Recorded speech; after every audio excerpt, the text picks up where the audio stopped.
What's going on, guys? This is Brandon Dunn. Wanted to do a quick video on how myself and a lot of the managers do underwriting. So kind of an underwriting 101. So we have a lot of people in the field, ourselves included, and part of our process is to send up client sheets to our chats to help give agents support do underwriting in real time. Now I'm going to go over really quickly my flow of how I do that. So our step 3 in our presentation is living benefits. So we try to help people save money with things they're already paying for. One of them being prescriptions. So part of our process is we want to tell them, hey, look, we can provide you discounts potentially for some prescriptions you're already paying for.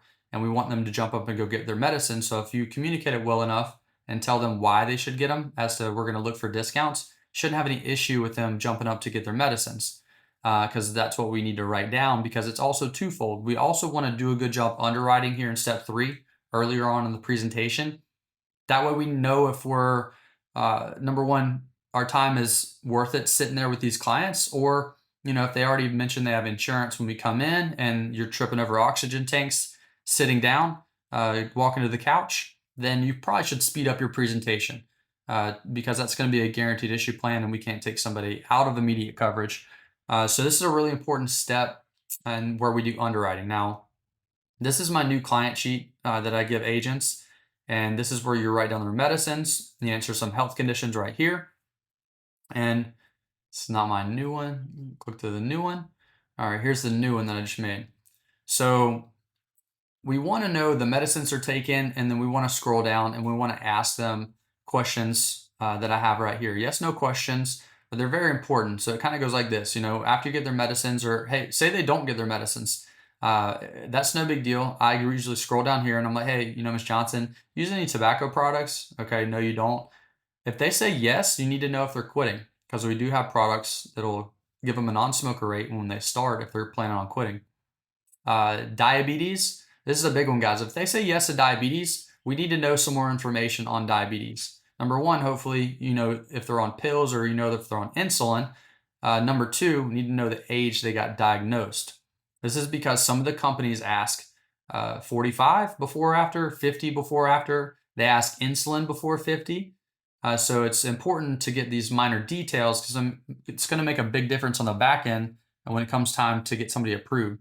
So let's just say in this example, it's 60. All right, so they're usually just on pills if it's after 50. My next question after what age is, hey, have you ever had any diabetic neuropathy, any diabetic complications, neuropathy due to diabetes? This is huge, guys. This really knocks out a lot of carriers if we get a yes here, if you're going for a day one coverage. Cancer, same thing. And then cancer, heart attack, stroke. Hey, when's the last time you had cancer? When's the last time you heart attack? When's the last time you had a stroke? Need to know if there's any other issues with the heart, like AFib, pacemaker, irregular heart rhythm. It's going to limit the carriers when it comes to hitting preferred ratings. COPD or lung disease. We need to know if they're on oxygen. This is huge right here. This is a guaranteed issue, automatic guaranteed issue if they're on oxygen. Heart failure, we need to know. So I go down the list, I ask these questions. Any other chronic medical conditions, guys? Blood pressure, cholesterol is not chronic medical conditions. You don't need to check yes here. We're looking for major things. Thyroid does not go in this box. We're looking for major things like HIV, multiple sclerosis, Parkinson's, etc. So we need to get a good health picture to know who we're going to put them with. I'm just going to say, let's say yes here. Let's say no to the rest. All right. So for example, let's just say this person's 62, over 60, obviously. They just got diagnosed diabetes recently. They do have the neuropathy. They're taking the gabapentin. They also got AFib. They're taking metoprolol. All right. So just a kind of a situation that we see pretty often. All right. So get this sent up to the chat. Now an agent's like, hey, quickly need it ended up right away. So this is how I quickly do underwriting. If you don't know right away what carrier is going to put the client in the best situation, I have made this little drug guide to make it pretty easy. I highlight these things right here. That way I can kind of put them where I need to put them. So in this situation, we had diabetes, we had diabetic complications, and we had AFib. All right, so I put them like so, and now really quickly, some of the carriers that we write most often, and the health conditions that we see most often. Now I can just look down the column and see who's going to offer a preferred rating, which would be the best rating that company offers. So quickly, I see 2 gradeds on Moo. We're not going Mutual of Omaha. This is a trans new product. It's not out as of right now. We're not writing it yet, but that would be a really good product because you got all select, which is their preferred rating. Transamerica old product, I have a preferred, which is good. I have a standard. So that's not 2 standards technically because it's with the same thing. So trans standard would be a good look. Let's see, AIG simplified issue kicks the graded for the AFib. If it didn't have that, we're looking good because there was no insulin and the A1C is under 8.6. Let's see here, Royal Neighbors, it's going to kick the standard if no insulin. So we're looking standard there with diabetic neuropathy. Let's see here, going down the list. So we got graded, we got a graded. Let's see, so you can look Prosperity. If they're over 55, you can look America. Nope, America, it's graded. So you want to, this is a quick reference guide to see who's going to approve that specific condition or multiple conditions at the best risk class. And guys, a great way to learn this stuff right away is I would pick like 1 to 2 to 3 carriers to really concentrate on for a couple reasons. Number one, you're going to learn their underwriting quickly.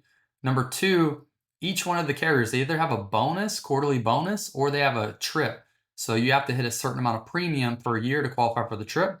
And then most of the bonuses are per quarter. So if you write a lot of business for 2 carriers, there's a higher chance you're going to qualify for either hitting the bonus or hitting the trip. The trips are very fun. The bonuses are very nice to get. Just paid extra on top of the work you're doing. So that's my flow for how I underwrite. Now let's say somebody has a little bit more going on. Go back to this right here. Let's say there's a little bit more going on here. Maybe we have some medicines we're unsure of, and we need some. It's not clear who's going to give the best rate. All right.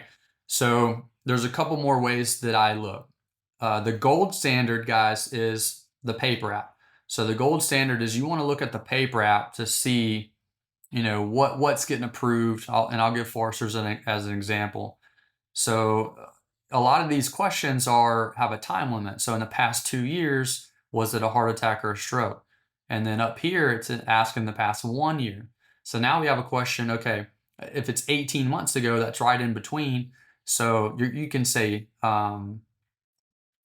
no to this one, and then you're going to say yes to this one. That's going to put it as standard risk class. So that's one way that the second way that I look for underwriting cues is I look at the paper app. And to me, that's the gold standard. And then let's just say, hey, look, they're on the medicine and we're unsure. It could be used for blood pressure. It could be used for heart failure. And I had an example pulled up. So I go back to my drug guides. I go to the specific carrier drug guide, and I want to use this right here in Daryl's example. So I'm going to scroll up, show you guys this right here. So this is the medicine.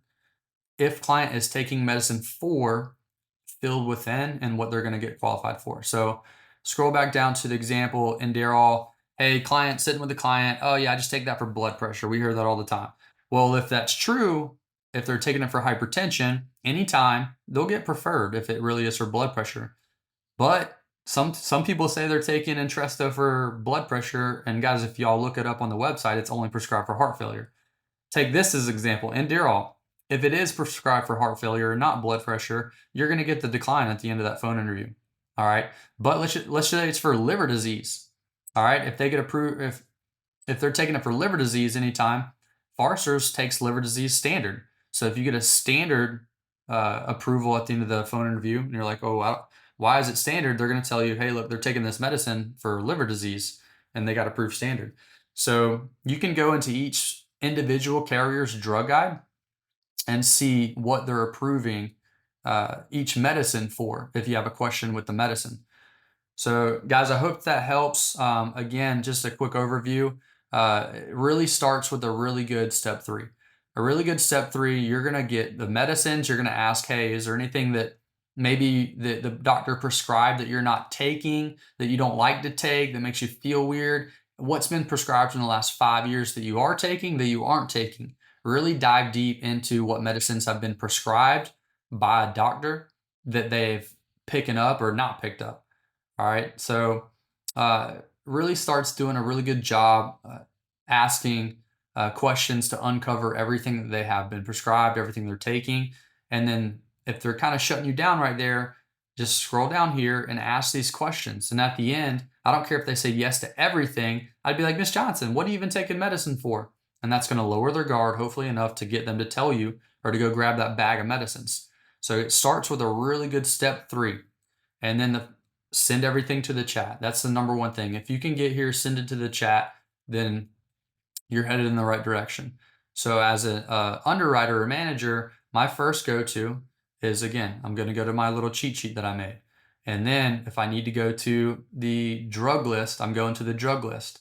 All right. And then the gold standard, again, hit the paper app. So the paper app is going to tell you if you're unsure, look, insulin use before 25. All right. So unsure, it's either going to tell you the age or it's going to tell you a time range within the past 2 years. All right, it's going to tell you a time range. So that's kind of my flow. I hope that helps for you guys to fill in some questions you had about underwriting.